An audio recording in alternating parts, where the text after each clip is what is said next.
Let me just tell you a story. My father had an 8th grade education.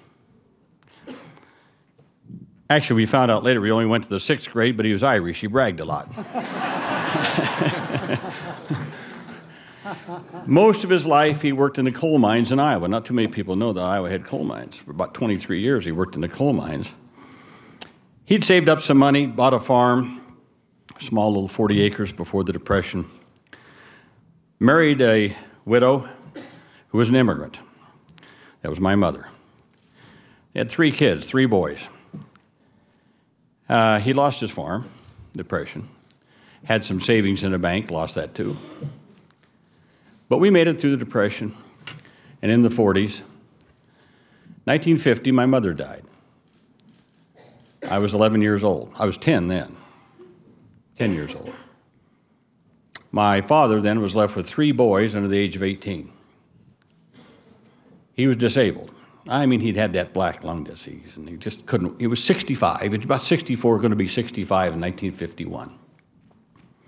1951, he turned 65 and started getting his old age pension check because he'd worked enough in the 40s to qualify.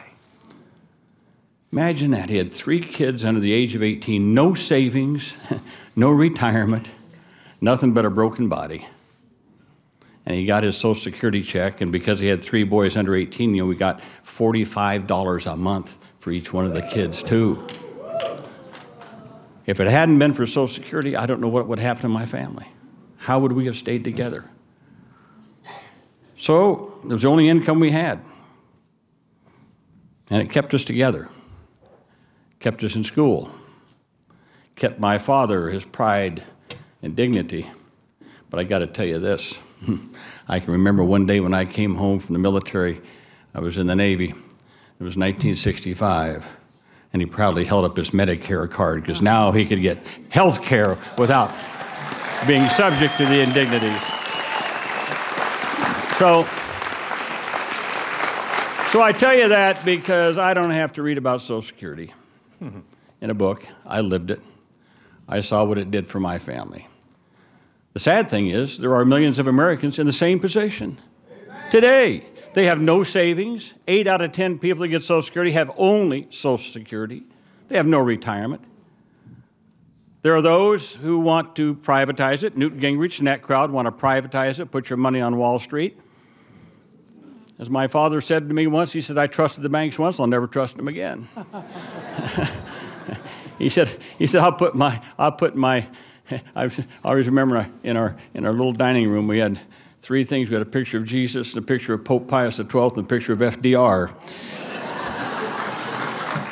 And he always said, I'll put my faith in God, my trust in the church, and my hope in Franklin Roosevelt and the Democratic Party.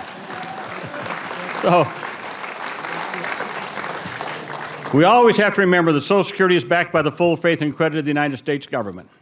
As long as this government continues, Social Security will continue.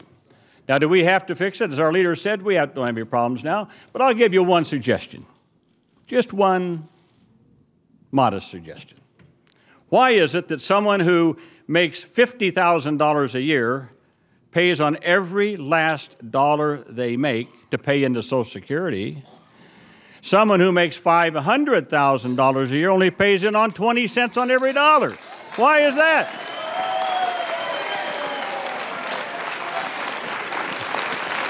Raise the cap. Raise the cap. Raise the cap. Raise the cap. Raise the cap. Raise the cap.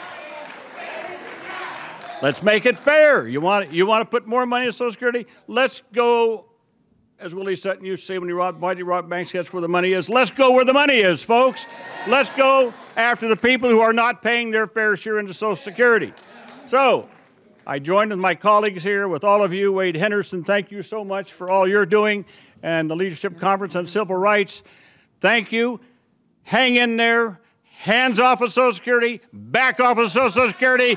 We're not going to let you privatize it.